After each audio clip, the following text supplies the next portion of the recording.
날씨도 안 좋고 우리가 코로나19로 인해서 비대면 사회에 여러분들께서 많이 참석해 주셔서 감사드립니다.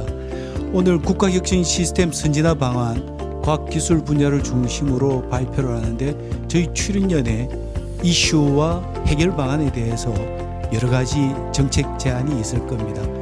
잘 들어보시고 필요한 의견이 있으면 제안을 해 주셨으면 합니다.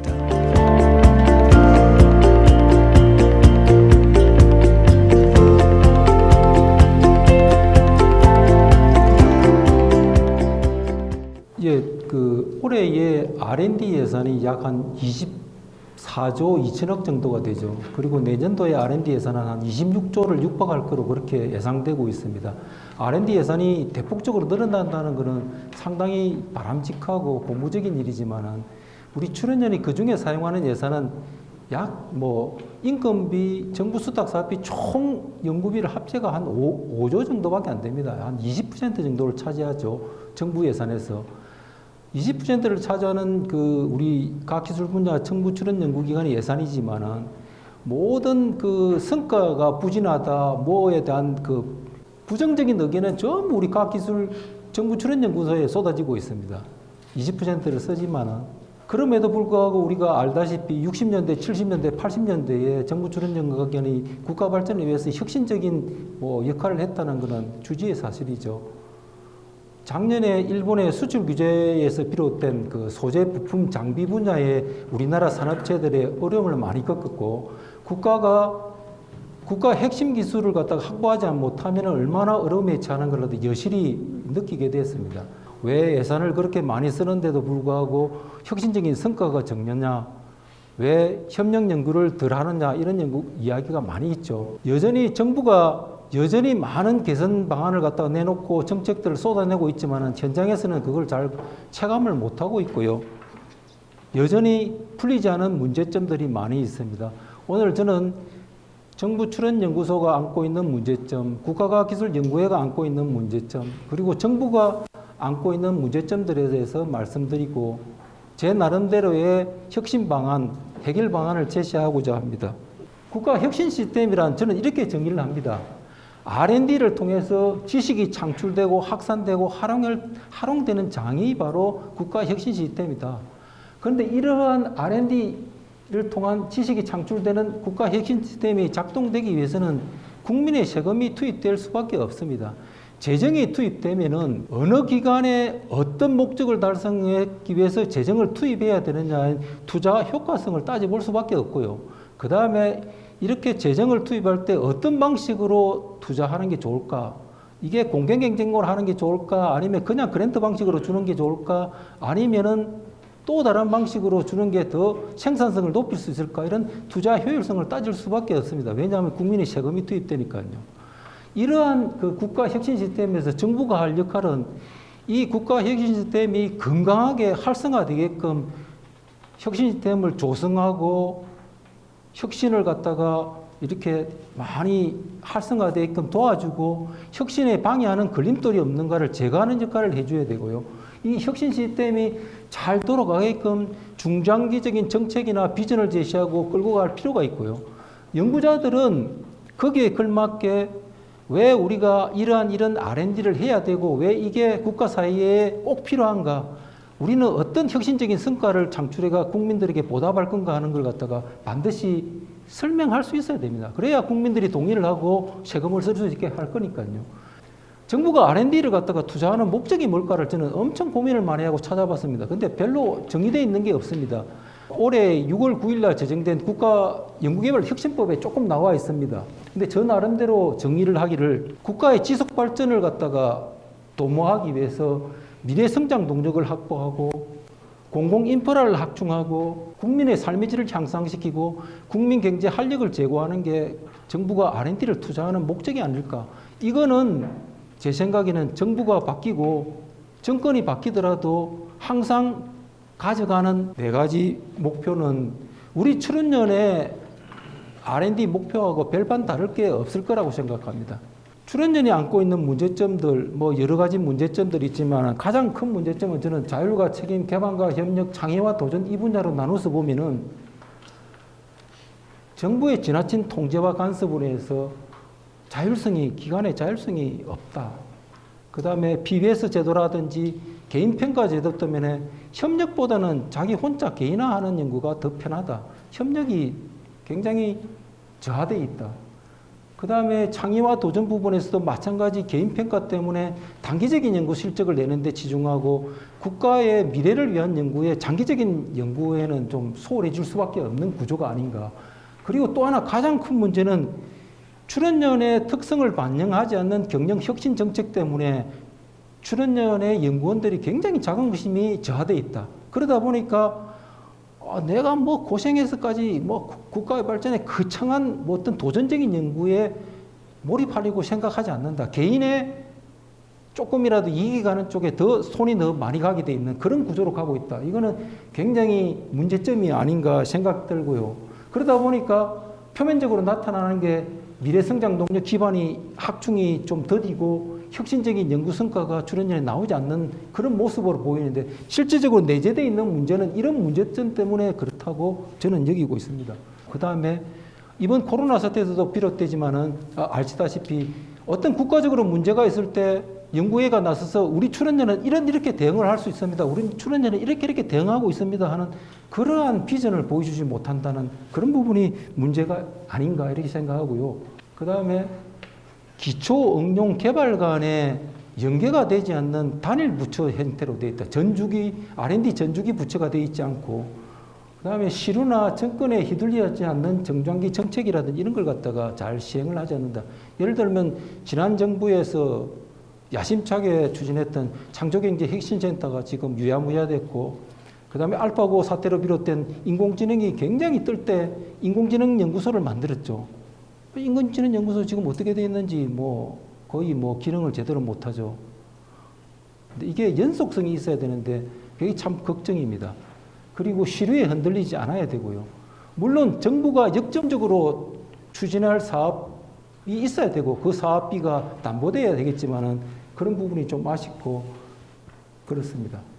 그 다음에 가장 큰 문제는 출연료는 제가 생각할 때는 국가로부터 위임받은 임무를 달성하기 위해서 설립된 기관이라고 생각됩니다. 그런데 정부는 출연료에 대한 인식이 그냥 연구기관의 하나다. 국가의 핵심 지식이라든지 자산을 보유하고 있는 국가 핵심 연구기관이라고 자리매김하지 않고 출연료를 그냥 하나의 연구기관에 불과하다고 생각하기 때문에 출연료에 대한 정책이 좀 미흡한 거 아닌가 이렇게 생각됩니다. 출연료를 이제는 시설이나 장비가 아니고 신뢰에 기반해 갖고 모든 정책을 수립해야 되고 인재 중심의 국가 핵심 연구기관을 육성해야 된다. 그러기 위해서는 단기적인 성과 이런 거 재촉하고 그다음에 뭐 해라 이런 것부터 벗어나서 자율성을 부여해야 된다. 기관의 자율성을 부여해야 되겠죠. 공공기관 운영에 관한 법률에서 출연료를 연구 목적 기관으로 지정하고 했습니다. 그렇지만은 그 의도는 굉장히 좋고 잘 될 거라고 저희들은 믿었지만은 지금 나타나는 모습은 옛날이나 지금이나 별반 차이가 없는 걸로 보이죠. 공공기관 운영에 관한 법률에서 출연료는 제외돼야 된다고 생각합니다. 가기 출연료법으로 출연료를 갖다가 운영하고 육성해야 된다고 생각되고요. 개인 평가는 철저하게 기관의 자율에 맡기고 3년 단위에 절대 평가를 하고 등급 매기기 이런 거는 하지 말아야 되겠죠. 등급 매기기 SA가 연구자들의 역량을 강화하는데 얼마나 도움이 되겠습니까?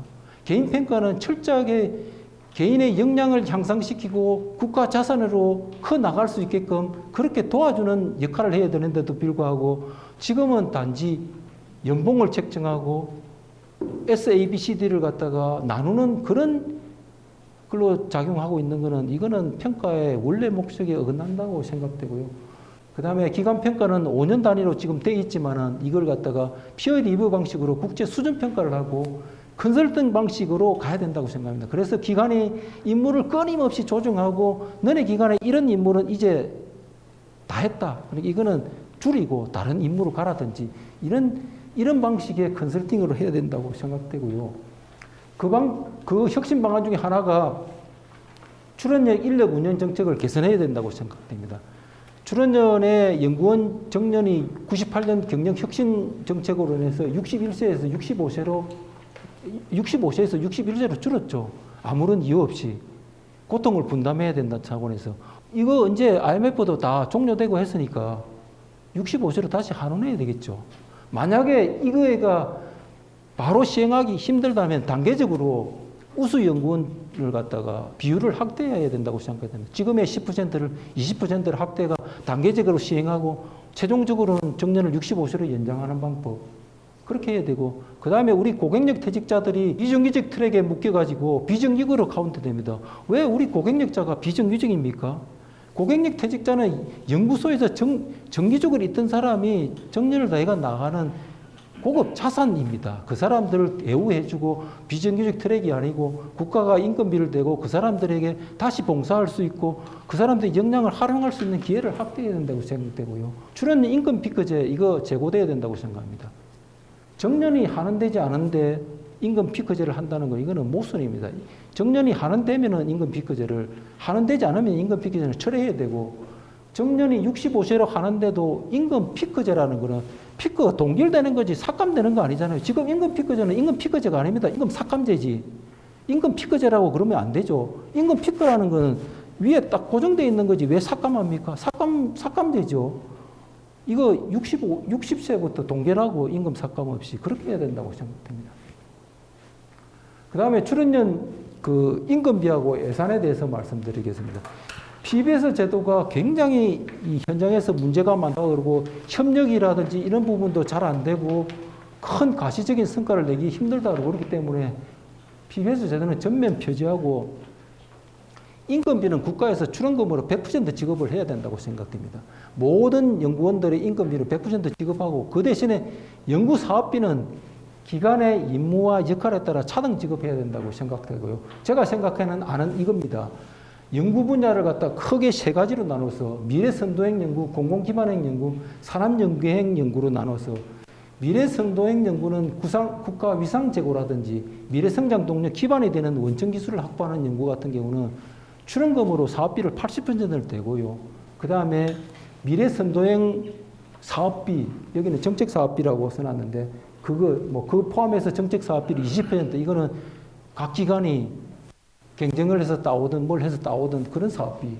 그 다음에 공공기반형 연구는 국가의 공공기반 각 기술 인프라를 고도화한다든지 재재난 안전 이런 분야의 공공적인 연구를 한다든지 감염병 같은 거 이런 거 연구하는 사회기반 사회문제 해결형 연구 같은 경우는 출연금으로 사업비를 70%를 주고 공공기반 사업비 20% 사회문제 해결형 사업비 10%가 이거는 공개경쟁에서 딸 수 있게끔 그렇게 하고요. 산업연계형 사업비는 출연금으로 40%를 대고 그 다음에 산업체 난제 기술 해결형 사업 예를 들면 우리 소재 부품 사업 이런 것들은 이 산업체 연계 사업비 산업체 수탁 사업비도 포함해가지고요. 이게 40%를 하고 이걸 갖다가 따면은 이 반을 갖다가 출연금으로 다시 매칭을 해주고 결국은 출연금 사업비가 80, 70, 60이 되고요. 우리가 정부 수탁으로 따야 되는 게 20, 30, 40이 될 겁니다. 이런 식으로 가야 되지 않느냐. 그 대신 임금비를 전부 100% 되고. 그래서 어떤 기관은 우리 그냥 출연금 사업으로만 하겠다. 이렇게 할 수도 있는 거고요. 그 다음에 분야별 협력연구 협의체를 구성해야 된다는 거는 이제 개별 출연연이 뭘 국가의 아젠다를 대응하는 것은 한계가 있습니다. 그렇게 해서는 출연연이 살아남을 수 없다는 생각도 하고요.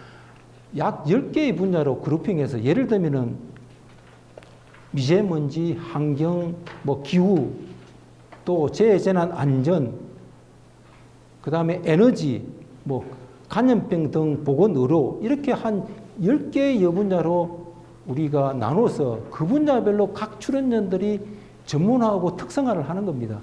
그렇게 하고 분야별로 대표 출연연이 선정해갖고 그 대표 출연연이 주관기관이 돼가지고 국가의 이 분야에 대학하고 관련되는 산업체들을 모아서 산학연 협력연구 협의체를 구성하고 이 대표 출연연이 중심이 돼가지고 이 분야의 국가 중장기 R&D를 갖다가 세우는 겁니다.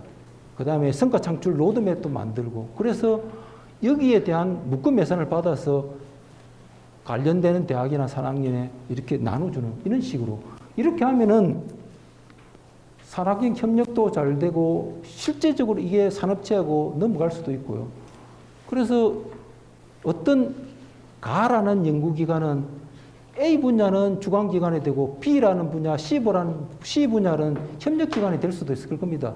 어떤 출연료는 주관기관이 2개가 되고 어떤 기관은 협력기관이 뭐 3개가 되고 이렇게도 할 수 있을 겁니다. 그렇게 해서 묶어가지고 하면은 국가에 무슨 문제가 있었다. 야, 주관기관, 우리 이렇게 주관기관에서 출연연이 몇 개가 모여 있고, 그 다음에 거기에 관련되는 대학이나 산업체가 이렇게 연계돼 갖고 이렇게 총체적으로 지난 5년 동안 대응을 하고 있고, 앞으로 5년 동안 이렇게 대응을 해서 앞으로 우리 국가의 문제는 이런 식으로 해결하겠습니다 하고 내놔야 될 거라고 생각합니다. 그런 걸 갖다가 출연연 개별 출연 기관은 못하죠.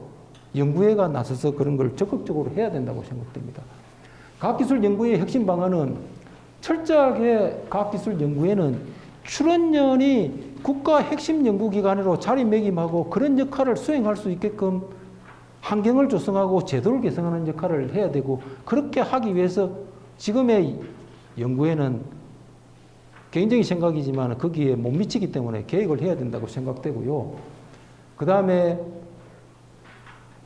이사회, 산하위원회 조직들을 대폭 개편해야 된다고 생각됩니다. 물론 이게 뭐 제가 원하는 데 되지는 않을 수 있지만, 앞에서 말씀드린 대로 출연료를 임무 유형별로 그룹핑해서 미래선도연구위원회, 공공기반연구위원회, 산업연계연구위원회를 나누어가지고 이 위원회에서 중장기 발전 전략도 체크하고 어떻게 나아가야 되는 것도 체크하고 이렇게 해야 된다고 생각되고요. 그리고 출연연의 적정 예산이라든지 인력, 우리 간염병 연구에 지금 현재는 20명이 있는데 앞으로 50명, 100명으로 늘려가야 된다든지 이런 인력이라든지 예산을 갖다가 책정하고 또 확보도 해야 된다고 생각됩니다. 정부의 역할은 철저하게 정부는 지원하되 통제와 간섭은 배제하는 방법으로 혁신 생태계를 조성하고 혁신의 걸림돌을 제거하는 그런 역할을 해야 된다 생각됩니다.